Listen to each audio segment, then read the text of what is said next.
प्यारे बच्चों, आज हम लोग 1.1 के आगे 1.2 की ओर बढ़ेंगे। ये एनसीईआरटी से है।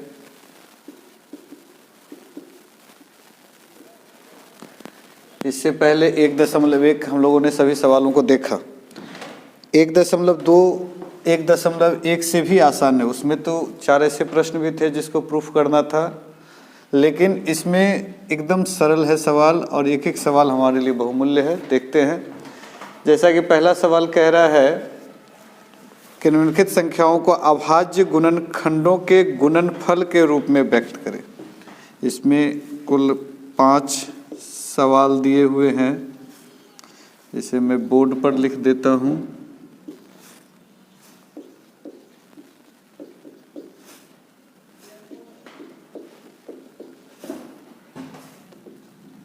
इस तरह से ये 5 सवाल है। इस सभी को करना ये है कि अभाज्य गुणनफलों के रूप में व्यक्त करना है। मतलब हो गया कि आप इसको क्या करें कि अभाज्य गुणन, जैसे 1 नंबर ही सवाल को बनाना है, बहुत आसान है। 140 है, इसको तोड़ना है 70, फिर इसको 2 से छोटा अंक से शुरू करेंगे।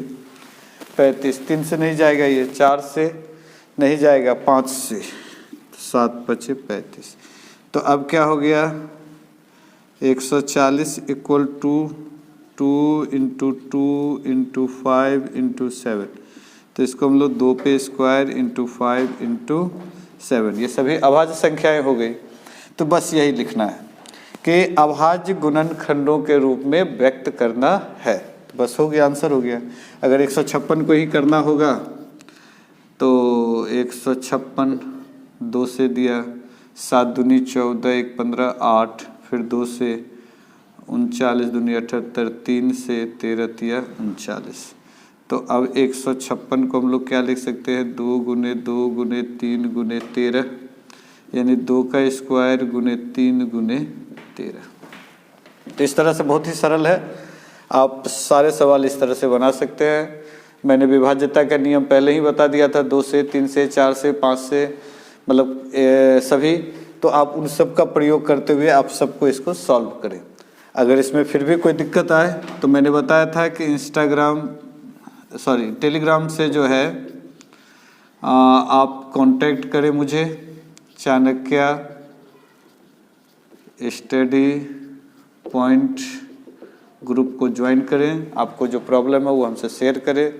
उसका सॉल्यूशन मैं वीडियो के द्वारा या फिर उस ग्रुप के द्वारा मैं आपको देता रहूँगा। तो ये रहा 140 का, 156 का। आगे आप बना लेंगे। नंबर नेक्स्ट की ओर बढ़ते हैं कि पूर्णांक को निम्नलिखित एचसीएफ एलसीएम ज्ञात कीजिए और जांच भी करना है। तो 2 नंबर सवाल,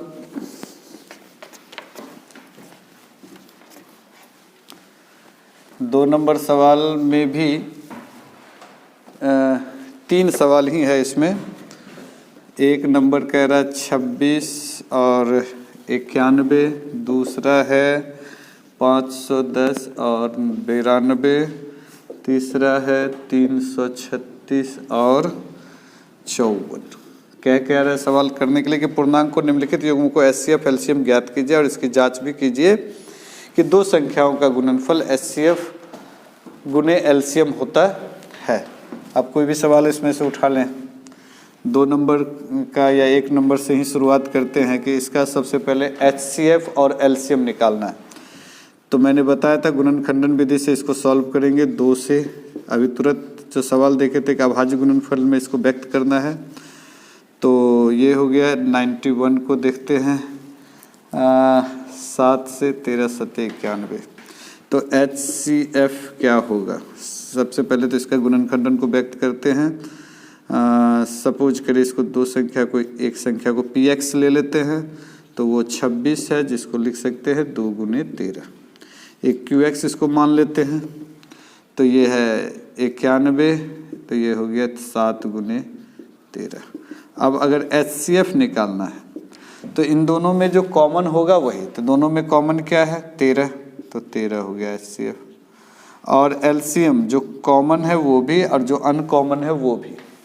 तो जैसे 2 13 7 कुछ नहीं छूट रहा है, तो ये हो गया एलसीएम। तो 7 दूनी 14, 14 गुने 13 करते हैं, 14 गुने 13, 14 तिया 42, 4 1 2 8 1, 182, 26 6 7 42, 7 14 15 16 17 18, ठीक है।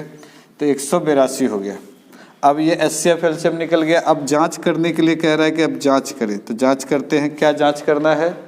तो जांच करना है कि Px यानी कि दोनों संख्याओं का गुणनफल HCF इंटू LCM के बराबर हो।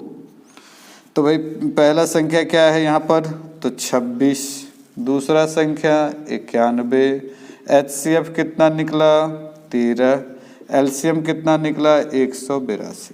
अब इसको देख लेते हैं, गुना करते हैं। अगर 26 गुने 91 कर रहे हैं तो 26 9 6 के 54, 9 दूनी 18, 18 और 5 23, 6 6 3 2।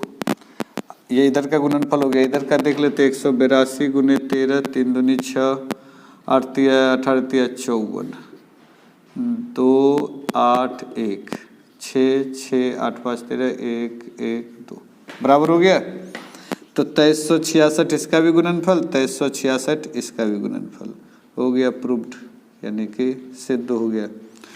तो इस तरह से हम लोगों ने देखा कि किस प्रकार बड़ा सरलता के साथ HCF एलसीएम निकालना है। बहुत ही आसान है चैप्टर, आप लोग एकदम नहीं देख घबराएंगे। इससे पहले आप लोग 6-7 में भी इस तरह का जो है बनाया होगा। 26 और 91 का कह रहा है HCF निकालने के लिए, तो सबसे पहले HCF निकाल लेंगे। फिर क्या करना है कि कह रहा है कि आप इसकी जांच कीजिए कि दोनों संख्याओं का गुणनफल HCF और LCM का जो है गुणनफल के बराबर होता है। तो 26 को तोड़ा 2 गुने 13 में, 91 को तोड़ा 7 गुने, इसको PX मान लेते हैं, इसको QX मान लेते हैं। तो 26 2 गुने 13, 91 7 गुने 13। HCF जो दोनों में कॉमन हो यानी कि 13। LCM हो गया कि जो कॉमन हो वो तो लिखना ही लिखना है, और जो अनकॉमन है यानी 2 को भी लिखना है, 7 को भी लिखना है। अब इसको मल्टीप्लाई करते तो 182 आता है। अब जांच करते हैं कि ये दोनों संख्याओं का गुणनफल बराबर HCF इंटू LCM। तो 26 गुने 91 किया तो 2366 मिला, और 13 गुने 182 किया तो भी 2366 मिला। तो ये प्रूफ हो गया कि LHS बराबर RHS, यानी कि दोनों संख्याओं का गुणनफल HCF और गुने LCM के बराबर होगा। इसमें आप सभी सवाल को बनाएंगे, और अगर कोई दिक्कत हो तो फिर आप हमसे बात करेंगे। मैं सवाल नंबर 3 बताने जा रहा हूँ। सब सेम सम है। आप इसको ट्राई करेंगे KC सिन्हा से भी और NCERT से, या और भी कोई प्रैक्टिस बुक हो तो उससे देख लेंगे। सवाल नंबर 3 क्या कह रहा है? अभाज्य गुणनखंड विधि द्वारा निम्नलिखित पूर्णांकों का HCF। सेम सवाल है। PX बराबर 12, वैसे यहाँ पर लिखा इस तरह से है। 1 नंबर में 12, 15 और 21। इसके अलावा 2 नंबर सवाल है 17, 23 और 29। 3 नंबर सवाल है 8, 9 और 25। कोई एक सवाल उठा लेंगे। अभाज्य गुणन सेम टू सेम वही कह रहा है जो कि अभी हम लोग ने किया, बनाया। HCF LCM निकालना है। तो 1 नंबर सवाल को ही 12 को तोड़ते हैं तो 2 गुने 2 गुने 3, 15 को 3 गुने 5, 21 को 7 3 गुने 7। अब अगर HCF निकालना रहे तो जब सब में जो कॉमन है वो, तो 3 इसमें है, इसमें है, इसमें है 3, और कोई कॉमन नहीं, 2 इसमें है, इसमें नहीं है, 5 इन दोनों में नहीं है, 7 इन दोनों में नहीं है, तो हो गया आंसर। LCM अगर निकालने कहा जा रहा है तो मैंने पहले ही कहा कि जो कॉमन है पहले उसको लिख ले। जो अनकॉमन है, 2 इस दोनों में 2 है, इधर नहीं है, तो इसको भी लिख दें। 5 इसमें है, इसमें नहीं है, इसको भी लिख लें। 7 इसमें है, इसमें नहीं है, इसको भी लिख लें। अब कितना हो गया? 2 दूनी 4 तिया 12 और 12 पंचे 60, 6 सत्ते 42, 420 हो गया, है ना? कि 5 चौके 20, 20 तिया 60, 60 6 सत्ते 42, ठीक है। तो इस तरह से ये उतना ही आसान है जितना कि हम लोगों ने अभी देखा। तो आप ये तीनों को भी इसी आधार पे बना लेंगे और ये बड़ा सरलता के साथ बन जाएगा। प्रश्न संख्या बात करें 4 की,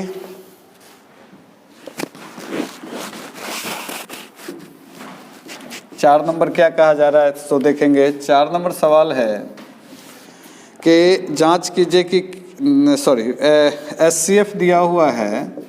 ये सवाल इस प्रकार से है 306 और 657, ये दोनों संख्याओं का एचसीएफ 9 और एलसीएम 306 और 657 का हो गया वाट। बहुत ही सरल है, इसको सिर्फ ट्राई करने कहा गया है कि आपने ये सीखा कि नहीं पिछला 2-3 सवाल, बस वही है। मतलब ये कि दो संख्या दिया हुआ है, माना कि हम लोग संख्या मान लेते हैं, एक्स वाई माने या पी एक्स माने। जैसे पी एक्स पिछले सवाल में माने थे, हम लोग चाहें तो इसको एक्स भी मान सकते कि एक्स बराबर क्या हो गया 306, है ना। लिख भी सकते हैं कि माना कि पहली संख्या बराबर एक्स, दूसरी संख्या बराबर वाई, यानी प्रश्न से एक्स बराबर 306, वाई बराबर 657 और HCF बराबर 9, LCM बराबर वाट हो गया। तो हम लोग जानते हैं, वी नो दैट, क्या कि हम सभी जानते हैं कि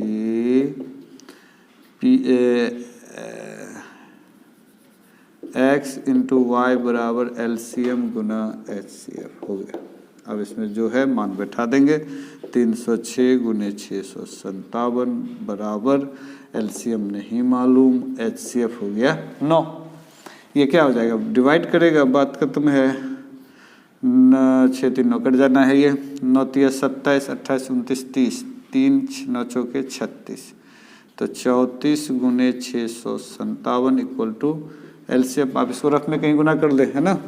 657 को गुना कर रहे हैं 34 से, तो 7 चौके 28, 5 चौके 20, 21 22, 6 चौके 24, 25 26, 7 तिया 21, 5 तिया 15, 16 17, 6 तिया 18, 1 19, 8 3 13, 9 2 11, 9 2 11, 12, 1 1 2। फिर से एक बार चेक कर लें। 7 चौके 28, 5 चौके 20, 21 22, 6 चौके 24, 25 26, ठीक है। 7 तिया 21, 5 तिया 15, 16 17, 6 तिया 18 और 1 19, तो 22, 8 3 6 7 13, 9 2 11, 12, 1, ठीक है। तो कितना हो गया, LCM बराबर 22,338। तो इस तरह से हम लोगों ने देखा 4 नंबर का सवाल भी उतना ही सरल है जितना हम लोग को दिख रहा है बोर्ड पे। जितना आसानी से मैं बना रहा हूँ उतना ही आसानी से आप भी बना पाएंगे इसको, और घबराए नहीं। अगर फिर भी दिक्कत हो तो बारंबार मैं इस विषय का जिक्र कर रहा हूँ कि आप पूछे जरूर। अगले सवाल की ओर बढ़ रहे हैं। प्रश्न संख्या है 5 नंबर। ये कहा जा रहा है कि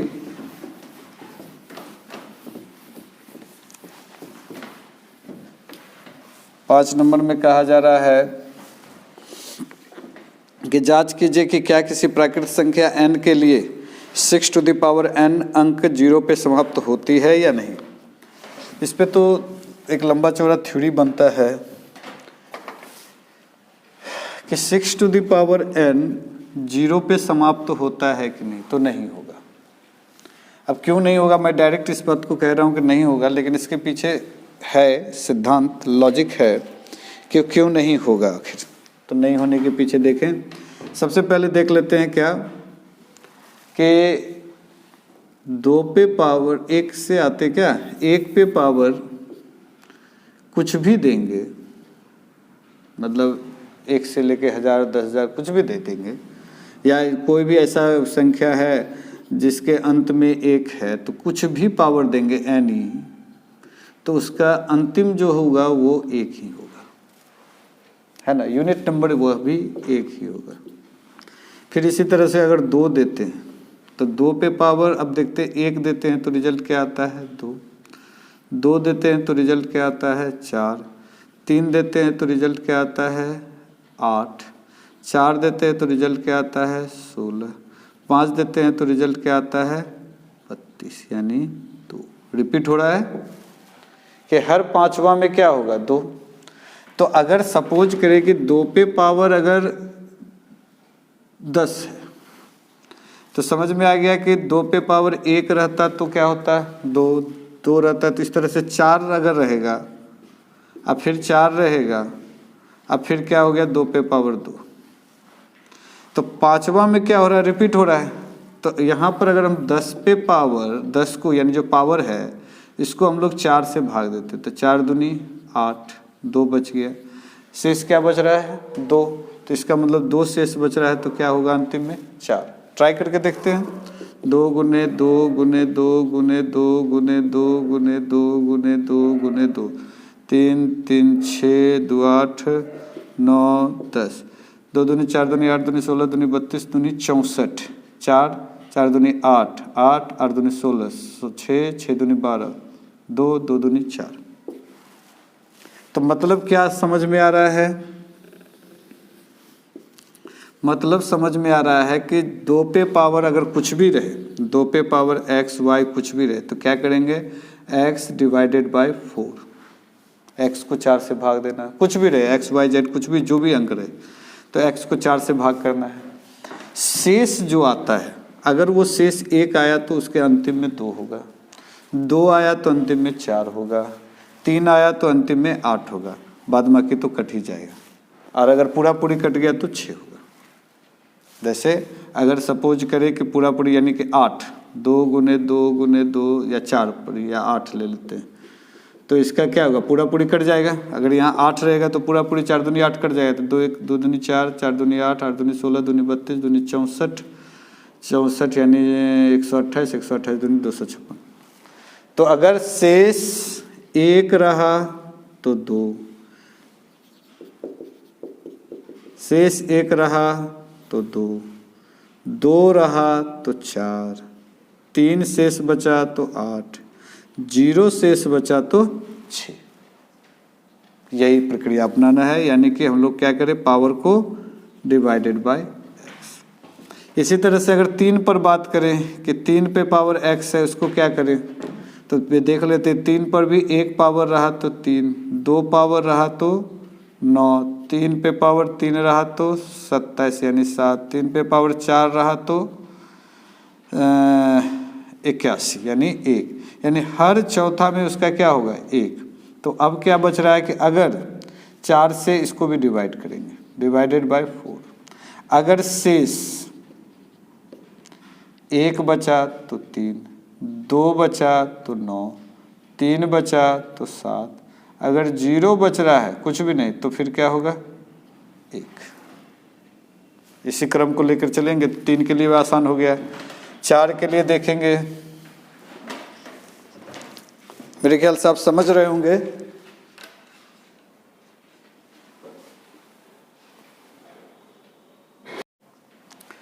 तो अब हो गया 2 हो गया, 1 हो गया, 2 हो गया, 3 हो गया। अब 4 को देखते हैं हम लोग। 4 टू द पावर अगर 1 देते हैं तो उसका रिजल्ट आता है 4। 4 पे पावर 2 देते हैं तो 4 चौके 16, फिर 4 पे 3 देते हैं तो फिर आता है 4। मतलब ये और आसान हो गया कि अगर 4 पे पावर सम रहे तो 6 इकाई स्थान पे 6 आएगा, और 4 पे पावर अगर विषम रहे तो इकाई स्थान पे 4 आएगा। सम और विषम पर यहाँ पर खेल हो गया कि आधा आधी हो गया सीधे। 4 का हो गया 5, 5 पे पावर एनी, रिजल्ट आएगा 5। कुछ भी पावर दे देंगे 5 आएगा। जैसे 5 पे पावर 1 दिया 5, 5 पे पावर 2 दो 5 25 5, 5 पे पावर 3 दिया 5 25 25 5 125, फिर 5, तो जितना भी देते जाएंगे रिजल्ट क्या आएगा 5। 6 पर बात करें, 6 पे पावर अगर 1 देते हैं तो 6, 2 देते हैं तो 36, 3 देते हैं तो 216। मतलब क्या हो गया, फिर से अंतिम लेटर क्या, सॉरी अंक क्या होगा 6 होगा। मतलब 6 पे पावर अगर कुछ भी देंगे एनी, मतलब रिजल्ट क्या आएगा 6। अब बात करते हैं 7 का। 7 पे पावर 1 7, 7 पे पावर 2 9, 7 पे पावर 3 3, 7 पे पावर 4 1। अब इसका मतलब हुआ है कि इसका भी x पे x को क्या करना है, मतलब 7 पे पावर अगर x है तो x को 4 से भाग देना, मतलब इसमें भी पावर को 4 से भाग देना है। 4 से भाग देना, अगर शेष 1 आ रहा है तो उसका यूनिट नंबर 7 होगा, अगर 2 आ रहा है तो यूनिट नंबर 9 होगा, अगर 3 आ रहा है तो यूनिट नंबर भी 3 होगा, लेकिन अगर 0 आ रहा है मतलब शेष नहीं बच रहा है तो उसका इकाई स्थान पे क्या होगा, 1 होगा। तो हो गया 1, फिर से एक बार क्लियर कर ले, 1, मैं इसको थोड़ा सा डिटेल और देखता हूँ यहाँ पे कि 1, 5, 6, 7 नहीं, 8 नहीं, 9, 10, ये तीनों कोई भी रहेगा यहाँ, यानी कुछ भी रहे आपका इकाई स्थान पर वही आएगा, वही संख्या होगा। जैसे कुछ भी 6 पे पावर अगर कुछ भी दे दिया तो कोई पूछेगी इसका इकाई स्थान पे क्या होगा, 6 होगा। कोई भी बड़ा से बड़ा संख्या रहे इकाई स्थान पे क्या होगा, 6 होगा। तो इसी तरह से 5 का भी वही हाल है, या 1 का भी वही हाल है। तो ये तो एकदम परफेक्ट रूल हो गया, इसको ध्यान रखेंगे। रूल नंबर 5, 1, 5, 6 हो गया। अब बात करते हैं 2, उसके बाद हो गया 3, उसके बाद हो गया 7 और 9 9 81, फिर 81 का 1, 9 9 एकम 9, 9 9 81, फिर 81 9, यानी इसका भी छोड़ देते हुए 9। तो ये 3 का ध्यान रखेंगे। इस 3 का जो पावर होगा यानी x x x, तो यानी पावर जो है x, इसको हमेशा डिवाइड करेंगे किससे, 4 से। ध्यान रखना, सब सीख जाएगा, एकदम ऐसे ही हो जाएगा। कि इसको एक बार मैं फिर से फ्रेश करके लिख देता हूँ ताकि ज़्यादा समझ में आना आएगा कि 1, 5 और 6 इस पर पावर कुछ भी रहेगा यानी मतलब, तो रिजल्ट सेम आएगा। मतलब इसका 1 ही आएगा, इसका 5 ही आएगा, इसका 6 ही आएगा। Rule number 1। दूसरा 2, 3, 4 नहीं, 5 नहीं, 6 नहीं, 7, इसमें जो भी पावर रहे, पावर जो रहे, पावर डिवाइडेड बाय 4। अब इसके लिए शेष अगर 1 बचता है तो 2 एकम 2, शेष अगर 2 बचता है तो 4, शेष अगर 3 बचता है तो 8, शेष अगर कुछ नहीं बचता है यानी पूरा पूरी कट गया, शेष हो गया 0, तो क्या हो जाएगा 6। बस इसी तर्ज पे चलना है। 3 के लिए शेष अगर 1 बचा तो 3, शेष अगर 2 बचा तो 9, शेष अगर 3 बचा तो 7, शेष कुछ भी नहीं बचा तो 1। 7 के लिए शेष अगर 1 बचा तो 7, 2 बचा तो 9, 3 बचा तो 3, 4 बचा यानी कुछ भी नहीं बचा, 4 से सबको भाग दे रहे हैं तो कुछ भी नहीं बचा तो 1। बहुत यूनिक रूल है। तीसरा नंबर 1, 2, 3, अब रहा 4, 4, 5, 6, 7। अब इसमें देखते हैं सम, 4 और 9 के लिए देखते हैं, दोनों के लिए सेम ही एक साथ बता देते हैं। 4 के लिए सम,